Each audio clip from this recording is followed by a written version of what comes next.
Hello friends, आ चुके हैं हम आपके सामने। ठीक है, नए टॉपिक के साथ। हमारी कुछ दिनों से वीडियो आ नहीं रही थी, इसका कारण तबीयत खराब होना था। ठीक है, तबीयत खराब हुई थी इसलिए हमारी वीडियो आ नहीं रही थी। ठीक है, आज हम आपके लिए नया टॉपिक लेके आए मैथ में, गुणनखंड, फैक्टराइजेशन। क्या फैक्टराइजेशन? आपकी सुविधा के लिए हमने ब्लैक बोर्ड में लिख भी, व्हाइट बोर्ड में लिख भी दिया है। ठीक है, कि आपको, लेकिन जब हम लिखते हैं तो आपको क्या होती है, टाइम बहुत लगता है। आप इसलिए हमने पहले से ही आपको लिख के लिए तैयार रखा है। ठीक है, तो फैक्टराइजेशन होता क्या है? जो साधारण रूप में क्या होता है, पदों संख्याओं को या फिर व्यंजकों या फिर बहुपदों को टुकड़ों में विभक्त करना। क्या करना? विभक्त करना गुणनखंड कहलाता है। ठीक है, मेन बात आती है, इसी जो डेफिनेशन होती है, क्या होती है, किसी वस्तु में क्या हो सकती है, संख्या या फिर बहुपद। क्या? संख्या या बहुपद हो सकती है। ठीक है, तो किसी वस्तु को अन्य वस्तुओं के गुणनखंड के रूप में तोड़ने की क्रिया को गणित में फैक्टराइजेशन कहते हैं। क्या कहते हैं? फैक्टराइजेशन। ठीक है, एक बार दोबारा रिवाइज कर देता हूँ। किसी वस्तु में अपनी क्या आती है, संख्या आती है और बहुपद ले सकते हैं। ठीक है, तो किसी वस्तु को उन अन्य वस्तुओं के गुणनखंड के रूप में तोड़ने की क्रिया को गुणनखंड कहते हैं। ठीक है, जो हम तोड़ने पर जो हमारे पास वो आते हैं, क्या गुणनखंड आते हैं, खंड आते हैं हमारे पास, क्या आते हैं। ठीक है, उनको हम यदि वापस गुणा कर दें, क्या कर दें, गुणा कर दें वापस, तो हमारा पुनः संख्या या बहुपद प्राप्त हो जाता है। जैसे हम संख्या लेते हैं, एग्जांपल के लिए आप बता देते हैं हम, जैसे 6। कितना? 6 के यदि हम गुणनखंड करें तो 6 गुणनखंड कितने होते हैं? 2 गुणा 3, ये होता है। ठीक है, क्या होता है, 2 × 3। जैसे देखो गुणनखंड हो गया, साधारण विधि से बताता हूं, 2 या 3 एकम 3। ठीक है, तो देखो आगे गुणनखंड, यदि हम इन दोनों को गुणा करें, ये आगे, ये हमें गुणनखंड करने में जो संख्या प्राप्त होती है, जो अंक प्राप्त होते हैं, वो क्या होते हैं, वो अभाज्य संख्या होती है। क्या होती है? अभाज्य संख्या। ठीक है, अभाज्य संख्या होती है, और इनको पुनः गुणा करने पर हमें संख्या प्राप्त हो जाती है। ठीक है, क्या हो जाती है, पुनः संख्या प्राप्त हो जाती है, मूल वस्तु या फिर मूल संख्या प्राप्त हो जाती है। गुणनखंड का उद्देश्य किसी बड़ी या जटिल वस्तु को सरल अवयवों में तोड़ना। किसी जटिल, ठीक है, या बड़ी या जटिल वस्तुओं को सरल अवयवों में तोड़ना। ठीक है, कोई संख्या है, बड़ी है, उसको छोटे छोटे टुकड़ों में बांटना। ठीक है, क्या कहलाता है? गुणनखंड कहलाता है। फैक्टराइजेशन का जो क्या है, मुख्य उद्देश्य आगे है कि संख्याओं का गुणनखंड करने से अभाज्य संख्याएं प्राप्त होती है। तुम्हें बताया था, अभाज्य संख्या प्राप्त होती है। किस संख्या प्राप्त होती है? अभाज्य संख्या। कि संख्याओं का गुणनखंड करने पर हमें कौन सी संख्या प्राप्त होती है? अभाज्य संख्याओं का निर्माण होता है। और इन अभाज्य संख्याओं को गुणा कर दे तो पुनः हमें संख्या प्राप्त हो जाती है। क्या हो जाती है? पुनः हमें संख्या प्राप्त हो जाती है। आगे देखिए, बहुपद या संख्याओं को गुणा करने से पहले ऐसे पद या संख्या प्राप्त होते हैं जिनका पुनः गुणनखंड नहीं हो सकता। अब भैया ये बताओ मुझे, ये हमने 6 के गुणनखंड कर लिए, 2 × 3 आ गया, पर इनके गुणनखंड हो सकते हैं क्या? हो सकते हैं गुणनखंड? नहीं। तो बहुपद या संख्याओं को गुणनखंड करने से ऐसे पद या संख्या प्राप्त होती है जिनका आगे गुणनखंड नहीं हो सकता। ठीक है, आगे देखिए, अब आता है उपयोग किस काम आते हैं? तो गुणनखंड के काम आते हैं हमें। तो भैया जी, गुणनखंड वर्गमूल और घनमूल ज्ञात करने में आते हैं, और लघुत्तम समापवर्तक और महत्तम समापवर्तक लैसे और मैं से ज्ञात करने में काम आते हैं। आगे होगा आपके समझ में, इसकी जो आगे क्रिया है, प्रतिक्रिया है, आगे पढ़ेंगे। एक बार दोबारा देख लिए कि परिभाषा क्या होती है गुणनखंड की। गुणनखंड साधारण रूप में पढ़े तो क्या है, संख्याओं, बड़ी या जटिल संख्याओं को छोटे टुकड़ों में विभक्त करना, क्या कहलाता है? गुणनखंड कहलाता है। टुकड़ों में बांटना, क्या करना? टुकड़ों में बांटना, क्या कहलाता है? और एक बात बता दूं, गुणनखंड होती है जो काउंटेबल होती है, जो संख्या है गिनी जा सकती है। ठीक है, गिनी जा सकती है, काउंटेबल होती है। और दोबारा किसी वस्तु में हम संख्या या बहुपद दे सकते हैं, को अन्य वस्तुओं के गुणनखंड के रूप में तोड़ने की जो गणित में क्रिया है, ठीक है, वो क्या है? गुणनखंड फैक्टराइजेशन कहलाती है। ठीक है, आगे क्या है कि वस्तुओं के गुणनखंड को परस्पर गुणा करने पर, वस्तुओं के जो गुणनखंड हमें प्राप्त हो रहे हैं, ठीक है, इनको परस्पर गुणा करने पर हमें मूल वस्तु प्राप्त होती है। आगे है इसका उद्देश्य, किसी बड़ी या जटिल वस्तुओं को सरल अवयवों में तोड़ना गुणनखंड या फिर फैक्टराइजेशन का उद्देश्य होता है। ठीक है, आगे आता है कि जैसे कि संख्याओं को गुणनखंड करने से हमें कौन सी संख्या प्राप्त होती है? अभाज्य संख्या। 2 और 3 क्या है? अभाज्य संख्याएं हैं। और एग्जांपल बता देता हूं आपको। एग्जांपल ले लीजिए 36। ठीक है, इसे गुणनखंड करिए। 2 2 2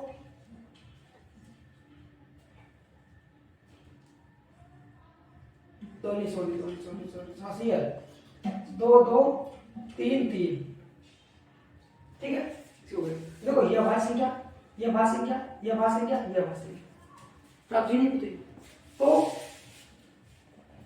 संख्याओं के गुणनखंड करने से अभाज्य संख्या प्राप्त होती है। बहुपदीय संख्याओं के गुणनखंड करने से ऐसे पद या संख्या प्राप्त होती है जिनका पुनः गुणनखंड नहीं हो सकता। अब इसके आप गुणनखंड कर सकते हो क्या? इसका गुणनखंड तो कर सकते हो, तीन कर सकते हो, क्यों नहीं होता? क्यों नहीं होता? अभाज्य संख्याओं का गुणनखंड नहीं होता। अभाज्य संख्याओं खुद का और एक का भाग जाता है। सिर्फ अभाज्य संख्या होती क्या है? वे संख्याएं जिनमें एक के और स्वयं के अलावा किसी अन्य संख्या का भाग नहीं जाता, अभाज्य संख्याएं कहलाती है। कहलाती है नहीं कहलाती? अभी हम आगे पढ़ेंगे भाज्य गुणनखंड पढ़ेंगे, फिर व्यंजकों का गुणनखंड या बहुपदों का गुणनखंड पढ़ेंगे। इसके बाद जो अपना गुणनखंड में अगला है, 2 प्रकार से होता है गुणनखंड, बहुपदों के और संख्याओं के। ठीक है, तो इसके बाद हम संख्याओं का गुणनखंड पढ़ेंगे, उसके बाद हम बहुपदों का गुणनखंड पढ़ेंगे। तो इसमें देखो गुणनखंड के उपयोग कि वस्तुओं के वर्गमूल और घनमूल ज्ञात करने में और लघुत्तम लसाअ और मैसे ज्ञात करने में करते हैं। किसका उपयोग? गुणनखंड का उपयोग। ठीक है, फैक्टराइजेशन का उपयोग। उतारिए आप स्क्रीनशॉट ले लीजिए इसका। चलते हैं फिर आगे।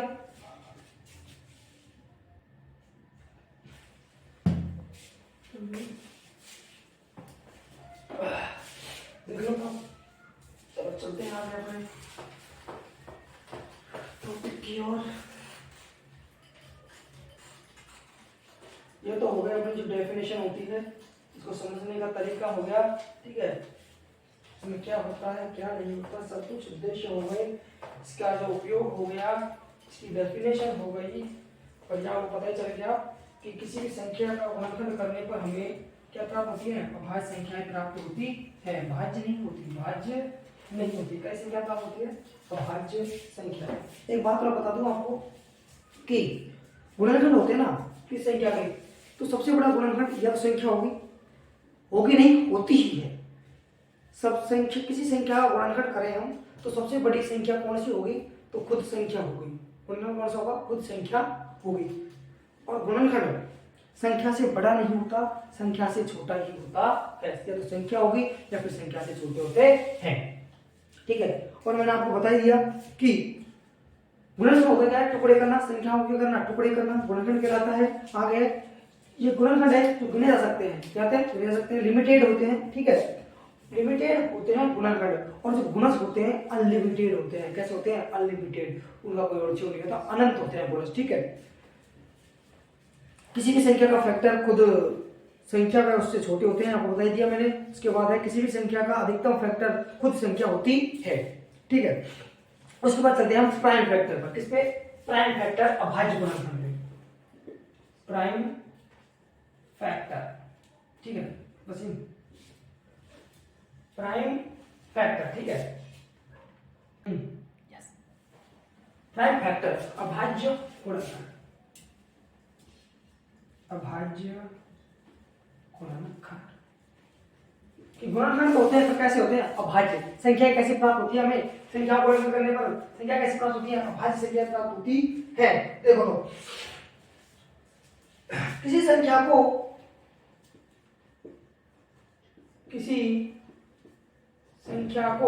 अभाज्य, किसी संख्या को अभाज्य संख्याओं के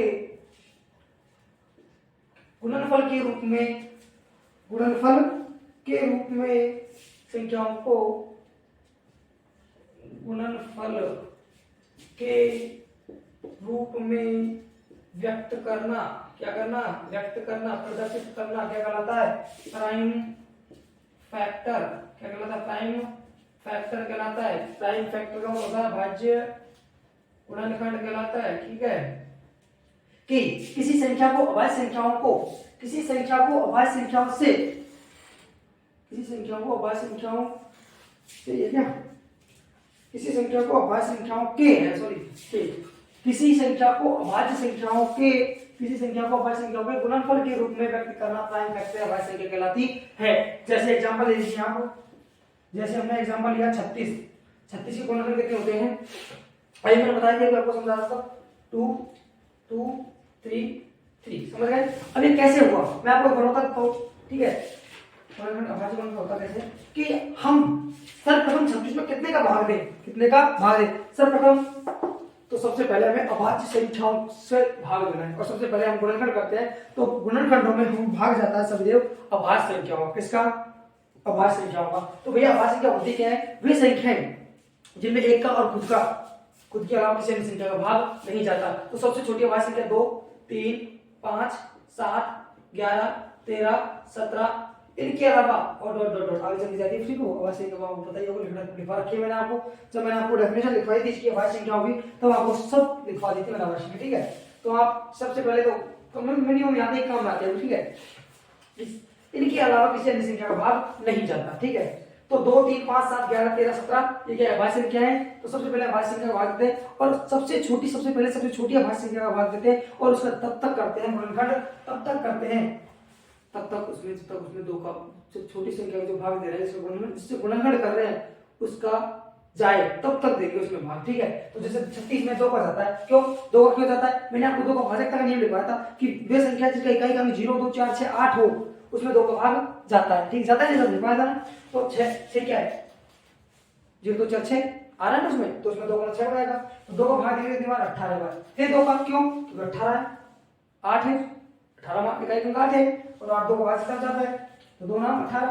अब बताओ 9 में कितने जाएगा, 2 का जाएगा नहीं जाता, क्यों कि इकाई का 0 2 4 6 8 हो, इसमें तो वेट 0 2 4 6 8 है 9 है 2 का मतलब 3 का कि अंकों के योग में 3 का भाग जाता है। तो पहली बात तो आप बिल्कुल सरल है क्योंकि 3 के पहले में 9 आता है, इसमें 9 3 का भाग जाएगा तो 3 तिया 9 3 का 3 एकम 3। देखो भाज्य गुणनफल कितने हो गए इसके 2 2 2 हो गया नहीं हो गए ना। आगे चलते हैं, देख लो 108 ले लो, ठीक है कितना लो 108 ले लो, 108 कर लो।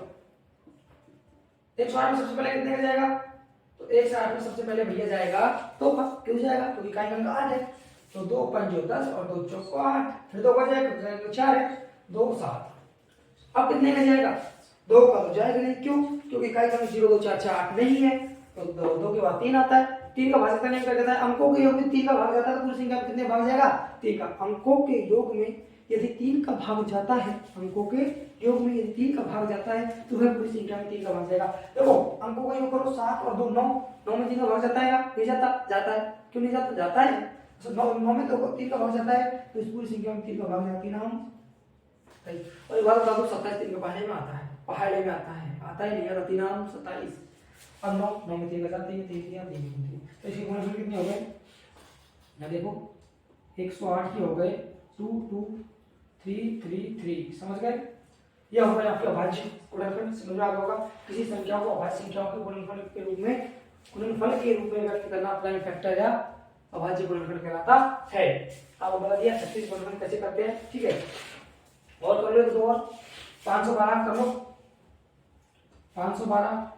ठीक है, करना क्या है सबसे पहले 2 का देंगे, क्यों तो इकाई में 2 है 2 2 5 6, फिर 2 का देंगे क्यों तो इकाई में 6 है 1 2 8। अब 2 का देंगे क्यों इकाई में 8 है 6 4, क्यों देंगे 2 का फिर 2 इकाई में 4 है 3 2। अब कितने का देंगे 2 का क्यों इकाई में 2 है 1 6 1 6।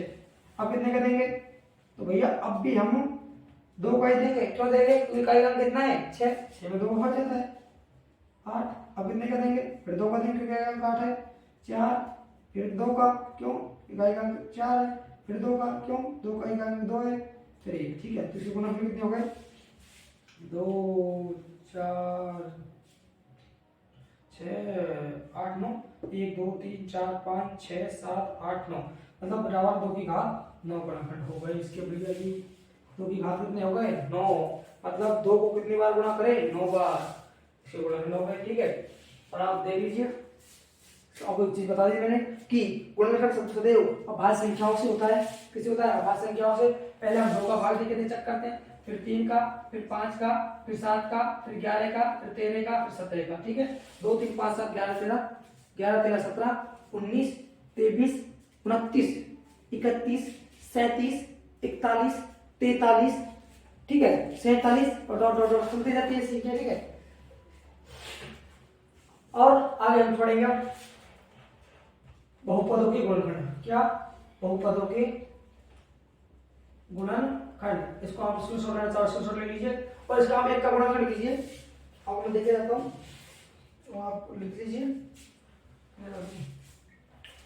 आप कीजिए 1024 का कीजिए, अपने 1024 का कीजिए, 216 का कीजिए, 216 का अभाज्य गुणनखंड कीजिए, कितने का 216 का, जल्दी कीजिए जल्दी कीजिए, करो करो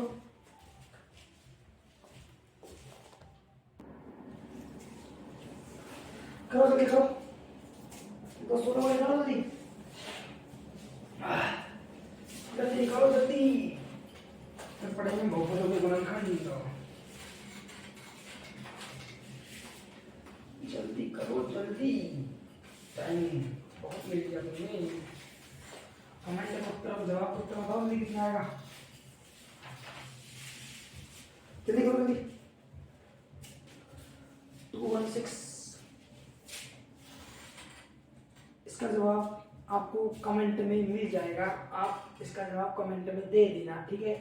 मैं भी इसका जवाब कमेंट में बता दूंगा आपको, ठीक है। अब चलते हैं बहुपदों के गुणनखंड की ओर। बहुपद देखो, बहुपद 3x² और 7x + 2, ठीक है।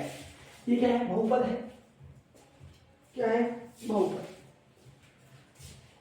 देखो इसमें क्या करना होता है, सर्वप्रथम हमें अचर पद होता है और ये चर होता है। चर कौन सा होता है, चर होता है जो चलता है, मजाक बनती नहीं चलेगी यहाँ पे, ठीक है।